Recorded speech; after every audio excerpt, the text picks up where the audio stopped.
સુરતની નવી સિવિલ હોસ્પિટલના ડોક્ટર રાજેન્દ્ર રામાણીનું ન્યુમોનિયાના કારણે મોત થયું હોવાનો મામલો સામે આવ્યો હતો। નવી સિવિલ હોસ્પિટલ કેમ્પસમાં આવેલી સરકારી મેડિકલ કોલેજના પ્રથમ વર્ષમાં અભ્યાસ કરતા હતા ડોક્ટરના મોતને લઈને ડોક્ટર રાજેન્દ્ર રામાણીના પિતા દ્વારા મેડિકલ કોલેજના ઇન્ચાર્જ ડીન રેઝિડેન્ટ ડોક્ટરને શારીરિક અને માનસિક ત્રાસ આપતા હોવાનું અને સિનિયર રેઝિડેન્ટ તબિયત દ્વારા રેગિંગ કરવામાં આવતી હોવાના આક્ષેપો લગાવવામાં આવ્યા છે। મારું નામ દિનેશભાઈ નાનજીભાઈ રામાણી। હવે ઘટના એવી બની કે 31 તારીખે સવારમાં મારે ત્યાં સિવિલથી ફોન આવ્યો કે તમારા રાજેન્દ્રને તબિયત બરાબર નથી, તો તમે આવો અને લઈ જાઓ એને, બરાબર। તો હું ત્યાં ગયો ત્યારે રાજેન્દ્ર બેભાન અવસ્થામાં હતો અને ત્યાં એની કોઈ સારવાર હાલતી નહોતી। જોકે 2-3-4 છોકરા હતા એની સાથે, જે સ્ટુડન્ટ હોય, પણ કોઈ એને બાટલો ચડતો હતો કે ઓક્સિજન હતો કે એવું કોઈ હતું નહીં। પછી હું એને વ્હીલચેરમાં બેસાડી અને ઘરે અહીંયા પ્રાઇવેટ હોસ્પિટલમાં મેં એની સારવાર ચાલુ કરાવી।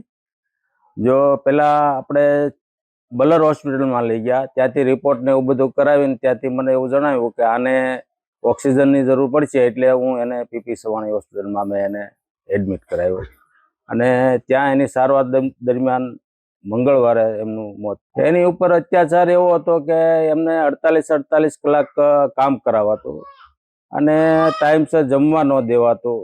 જમવા અહીંયાથી ટિફિન જાય તો પણ ટિફિન ત્યાં પડ્યું રહેતું અને જે એના સિનિયરો હોય એને બહુ એને મેણા ટોણા મારવામાં આવતા કે ભાઈ તમારે લોકોને કામ નથી કરવું, એટલે તમે બીમાર છો એવા બાના કઢાઈને રજા તમારે જોતી। સિનિયરનું નામ તો એક એને મને રાજેન્દ્રએ જણાવેલું, હિનુલ ચૌધરી, અને એમના જે મેન છે બીના